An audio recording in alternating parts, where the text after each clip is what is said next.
Bueno, uno no quiere transformar nada, nada. En el fondo lo que quiere es hacer un espectáculo. El problema de nuestro país es que cada vez que tenemos que hacer un clásico tenemos que empezar de cero. Eh, los, los ingleses estudian de pequeños Shakespeare en la escuela, los franceses Racine, Molière, Corneille, y nosotros, por lo menos mi generación, pasábamos por los clásicos muy por encima y con una gran sensación de aburrimiento. Eh, lo que yo he querido, como todos los directores, es hacer que eso sea vivo, que ese tesoro que tenemos en forma de literatura se haga viva.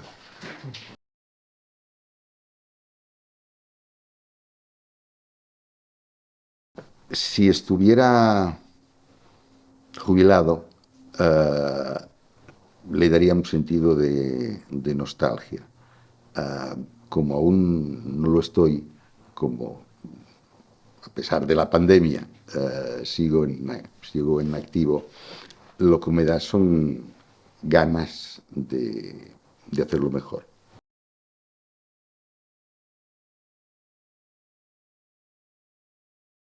Bueno, no hay otra cita eh, más importante en castellano dedicada al teatro, a un teatro esplendoroso, de una época esplendorosa. Hay festivales sobre teatro inglés, festivales, recordemos que estamos hablando de tres grandes dramaturgias en un momento histórico determinado, los ingleses, los franceses y los españoles. No hay más de ese nivel. Eh, yo creo que es la referencia de los festivales sobre el teatro clásico en lengua castellana.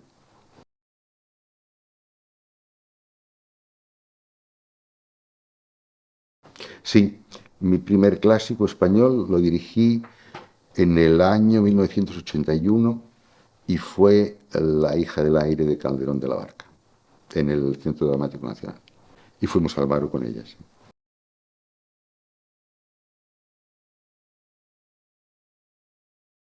Pues a partir de una asociación, si usted quiere, muy rara, que es que cayó en mis manos, yo debía tener 9 años, un libro de poesía de Zorrilla.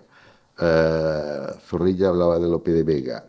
Empecé por Lope de Vega y luego cuando hizo filología en la universidad tuve un contacto muy directo, recuerdo un año entero dedicado a la Celestina, por ejemplo, un curso entero de literatura.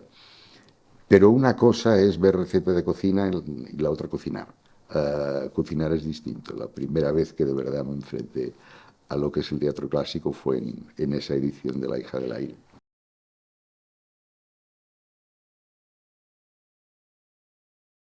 No, no, fue un encargo, pero los encargos a mí me hacen muy feliz, más feliz que que los autoencargos, porque son algo inesperado, uno que algo no se espera y entonces tienes que buscar en un cajón donde no pensabas, que pensabas que nunca podrías abrir. Eh, no, luego en la universidad ya lo había hecho, pero lo hice ya de una manera más personal. Lope, Calderón, Santa Teresa, San Juan de la Cruz, es decir, es un mundo inabarcable que te alimenta todos los días. Y luego volví a montar 2 veces El Caballero del Olmedo.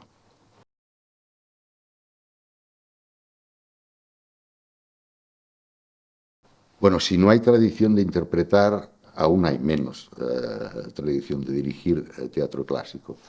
Pero no importa, empezar desde cero tiene también su gracia. Y en el fondo nunca se empieza desde cero. A mí en la Escuela de Teatro de Barcelona, en el Instituto del Teatro, teníamos una profesora que en el primer año nos impedía leer y hacer escenas de teatro. Nos hacía leer solo poesía. Decía, el día que sepáis decir bien un soneto, el monólogo de Hamlet os parecerá una tontería. Y un poco es verdad. Es decir, yo venía de algo de una formación de poesía y de recitado. Yo lo que quería es lo que perseguimos todos, es decir, que el verso no sea un impedimento, no sea una traba, al contrario, sea una ayuda. Eso es, como decía Fernán Gómez con mucha gracia, decía o dice en sus memorias, nosotros no sabemos decir el verso, los críticos sí. Los críticos lo saben, qué pena, qué lástima que no tengan tiempo para dedicarse a explicárnoslo, como se dice. Pero en el teatro clásico, que debían ensayar muy rápido, hay una especie de cuaderno de dirección debajo.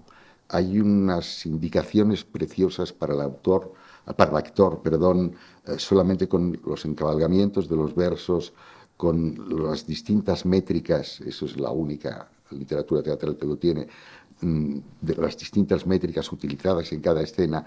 Entonces, todos queremos que eso sea natural, entre muchas comillas, o creíble, sin perder la musicalidad del verso, porque eso de alguna manera te eleva el espíritu. No es lo mismo oír una cosa en prosa que una cosa en música, aunque esa música se le ponga solo a las palabras.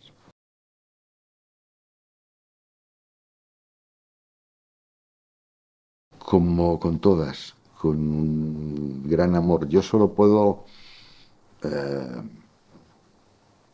contar las cosas que a mí me gustan mucho y que desearía compartir con otros. Y eso es lo que me ocurre cada vez, y lo mismo me ocurrió con las dos únicas obras de teatro clásico español que he montado.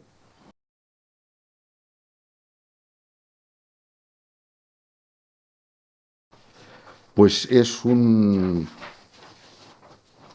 vamos a hablar del texto, es un texto que no tiene, que le pasa lo contrario de los yogures, que no tiene fecha de caducidad. Eh, es un texto donde el espectador hace el trabajo de acercárselo y de compararlo con sus vivencias.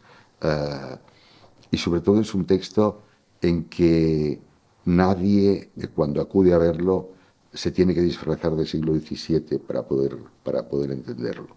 Pero un clásico para mí es lo que dice, por supuesto, Calvino, y es un texto que no tiene fecha de caducidad.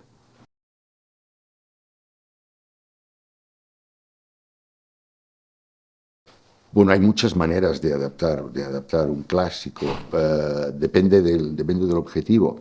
Hay cosas de lenguaje, que el lenguaje ha cambiado y en tantos años muchísimo más.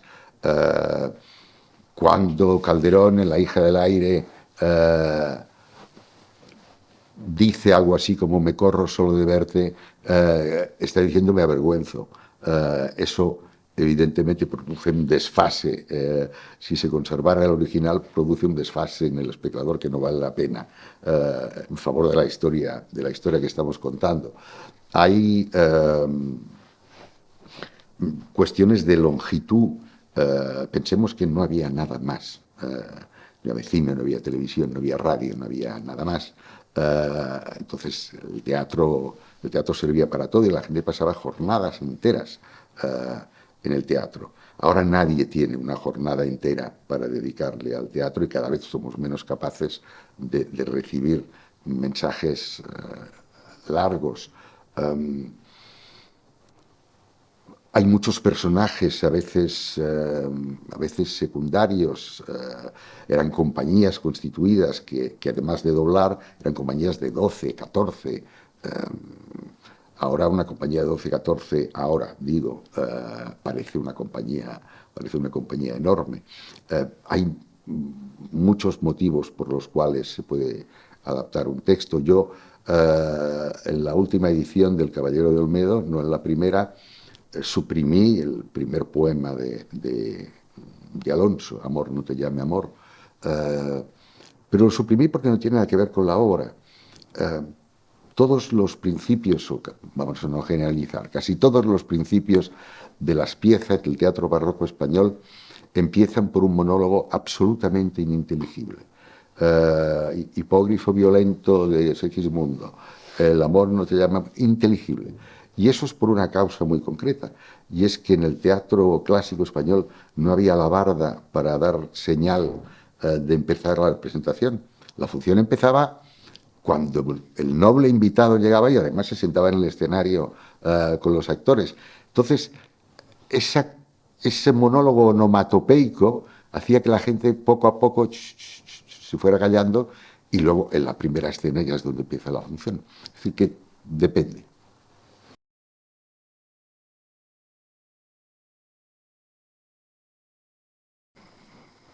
Muy fácilmente, ¿no?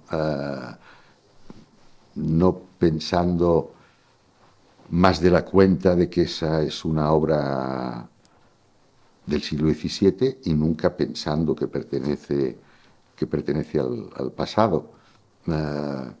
No solo porque hay temas universales, sino porque la gente nos comportamos de una manera parecida, condicionados por lo que nos rodea, por supuesto, pero la medicina afirma que el corazón bate con las mismas pulsaciones ahora que hace 12.000 años. Esos comportamientos registrados poderosamente dentro de las situaciones del teatro clásico es lo que le dan, esa gran potencia.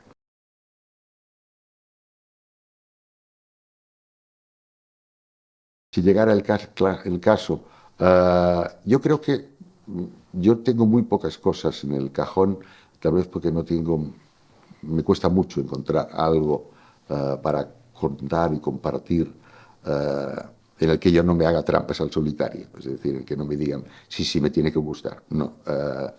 Pero hay un texto que tal vez no contaré nunca, pero que me parece una catedral, que es La vida es sueño, de Calderón de la Barca.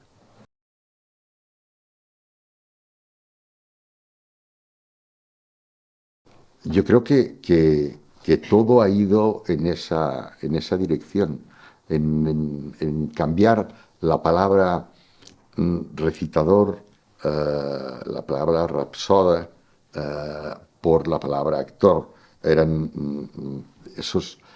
Había algo en el teatro romántico que le daba una música que apagaba lo que ocurría. Uno se pegaba a un sonsonete, bueno, y el sonsonete te distrae, te mece, incluso te duerme, pero no había carnalidad en ese sonsonete. Yo creo que la búsqueda lenta, sin ninguna colaboración del Ministerio de Educación, lo cual debería ser lo lógico, que se ha producido en la interpretación de los clásicos, es eso, los clásicos están cada vez más encarnados y el verso cada vez es una ayuda, no es una dificultad.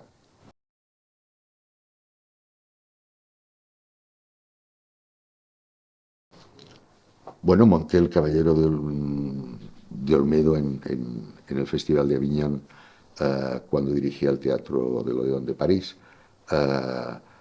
Allí José Luis Gómez también montó La vida es sueño. He hecho Lorca en muchos países y Lorca es un clásico. Ya lo era casi en vida, lo es más ahora.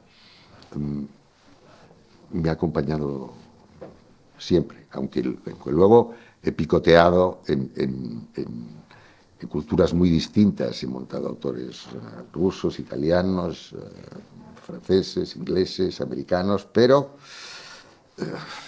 siempre me ha acompañado eso.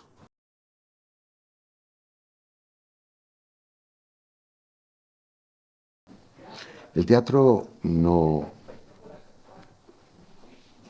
ahora, en este momento por lo menos, cuando el teatro lo era todo, información, descubrimiento, todo, era una cosa. Ahora el teatro intenta conectar con la contemporaneidad, con lo que nos afecta a todos, a veces sustituyendo un buen informe semanal. Ese es para mí el problema del teatro en este momento. El teatro tiene una mirada, una mirada mucho más grande.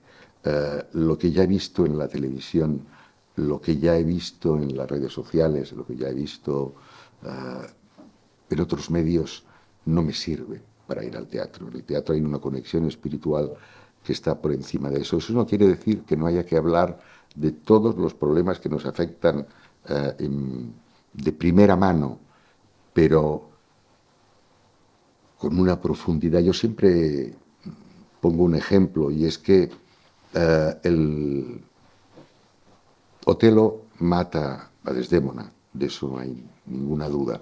Es punible, le tienen que coger, le tienen que juzgar y le tienen que encarcelar. No hay ninguna duda. Pero Shakespeare, después de la muerte, escribe el más extraordinario monólogo de amor que hay en Shakespeare y probablemente en toda la historia del teatro. De ese ser que ha matado, eso que decimos, ¿no? Se suicidan después, ¿por qué no se suicidan antes, coño? Pero Shakespeare escribe ese monólogo extraordinario de amor, como diciéndonos, no es tan sencillo, no es tan simple. Las relaciones humanas son mucho más complejas.